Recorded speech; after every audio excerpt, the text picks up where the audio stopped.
તો વાગી ગયા છે અત્યારે 10 અને આપણે જોઈ શકો છો ચા બનાવી રહ્યા છે મારા પપ્પા અને આપણી ભેંસો ઓલીકોર સરે છે. હમણાં હું તમને બતાવું. મસ્ત મજાની ચા પી લેશું પછી સીધા છોટી જશું ભેંસો સારવા. હાલો મિત્રો, ચા આપણી પાકવા આવી છે મસ્ત મજાની. હવે એક બે ઉકાળા લઈએ આગળ, 1 નંબર ચા પાકી જાય.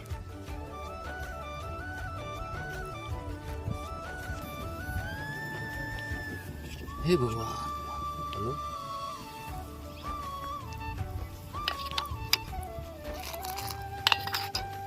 ચા 1 નંબર બની છે ભાઈ, કઈ ઘટે જ નહીં.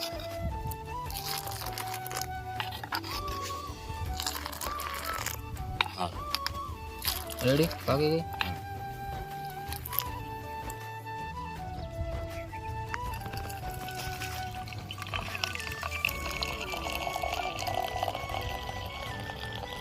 તો મિત્રો ગાળીને બહુણી ભરી લઈએ પછી પી જઈએ હમણાં બધા. હાલો વ્હાઈટ કમ નાખો.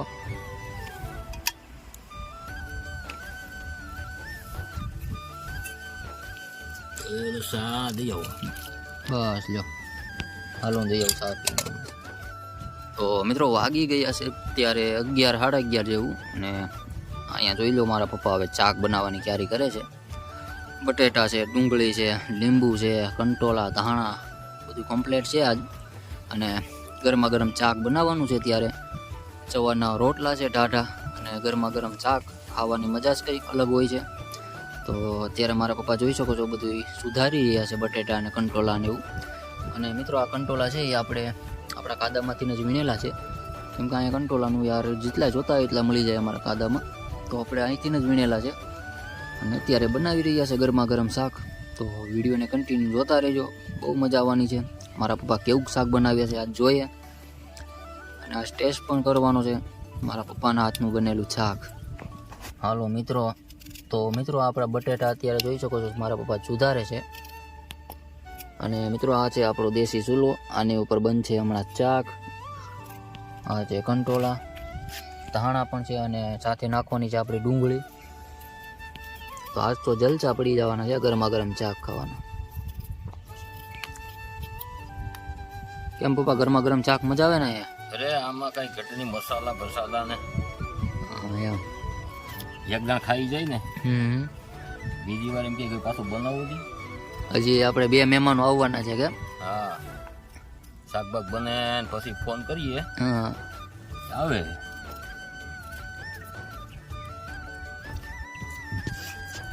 હાલો મિત્રો, તો અત્યારે હું ડુંગળીની ઝીણી કટિંગ કરી રહ્યો છું. પછી બટેટા મોલાઈ ગયા છે અને કંટોલા મોળવાના બાકી છે.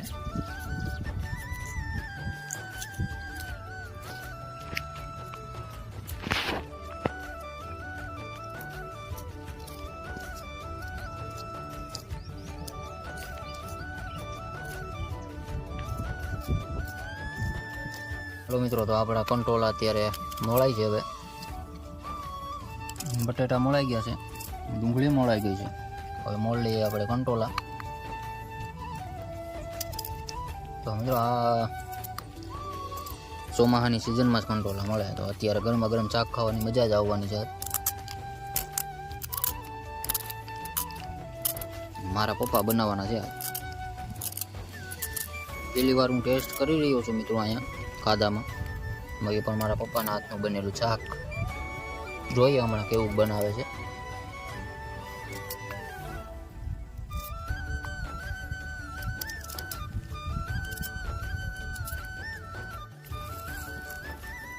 હાલો મિત્રો, તો આપણો ચૂલો એકદમ હળગી ગયો છે, મસ્તનો તાપ થયો છે. તો હવે શાકની તૈયારી કરી નાખીએ, બનાવી નાખીએ. હાલો મિત્રો, નાખી દીધું છે આપણે તેલ. તેલ ગરમ થઈ જાય પછી આપણું શાક બનાવવાની તૈયારી થશે.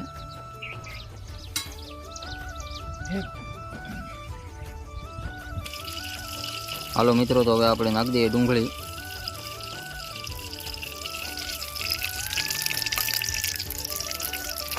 ડુંગળીને કહાવા દેશું હમારે.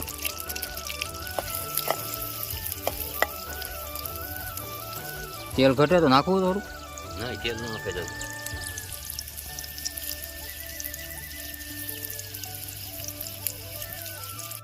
તો મિત્રો નાખી દીધા છે આપણે બટેટા. તાપ પણ એમ લાગ્યો.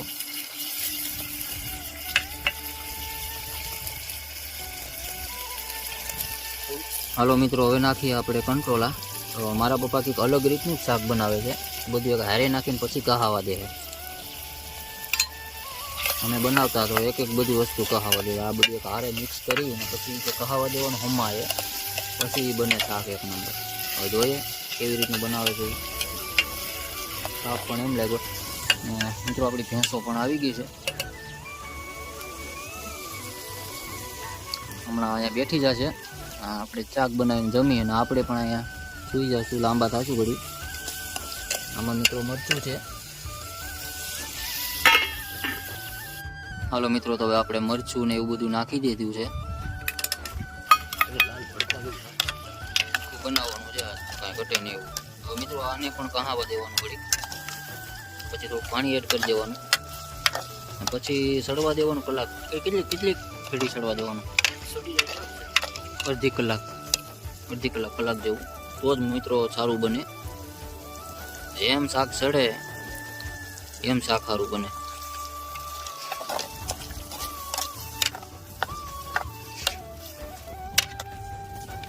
બનશે એક નંબર, કાંઈ ઘટે નહીં એવું.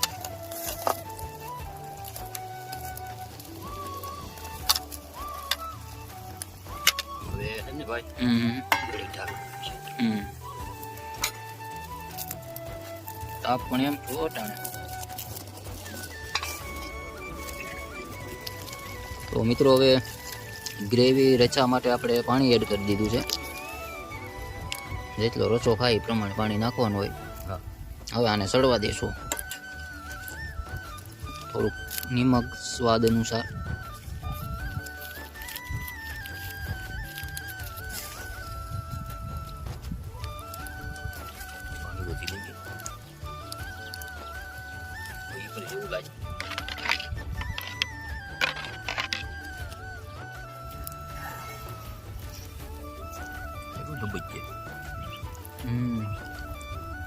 કાંઈ ઘટે નહીં હો ભાઈ, એવું બનશે એવું લાગે છે. મસાલો બસાલો નાખ્યો એટલે એક નંબર. હાલો મિત્રો, આપણું ચાક એકદમ સડી ગયું છે. નાખી દઈએ થોડાક ઉપરથી ધાણા. મિત્રો આ છે વન વગડામાં, જો આવું શાક મળી જાય તો બીજું શું જોઈએ યાર. ભેંસો અહીંયા બાંધી હોય, શાક સડતું હોય, એમાં કાંઈ ઘટે જ નહીં પછી મિત્રો.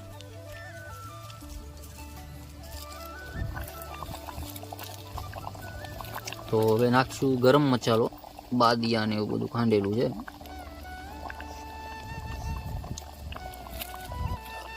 હાલો એક નંબર. મિત્રો ઉતારવાની સિસ્ટમ કેમ ખાખરાના પાનમાં ઉતારવું પડે, અહીંયા કાંઈ આપણે ભરતો નથી. બેનવો પણ લાલ ચટકી જેવું એવું કાંઈ ઘટે જ નહીં. ઉપરથી મસાલો મિત્રો થોડોક નાખી દીધો છે આપણે. હાલો ઢાંકી દો એટલે રચો પકડી જાય એકદમ. એક નંબર બન્યું છે.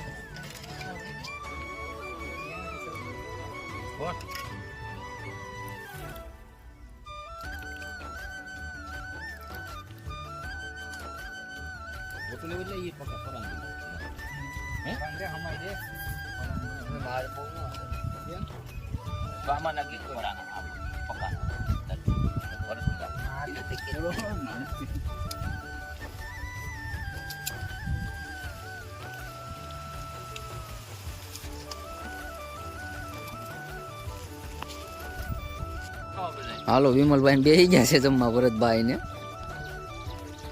હાલો કંટોલા શાક ખાવા. હાલો મિત્રો કંટોલા ખાવા. હાલો તો જમી લઈએ હવે.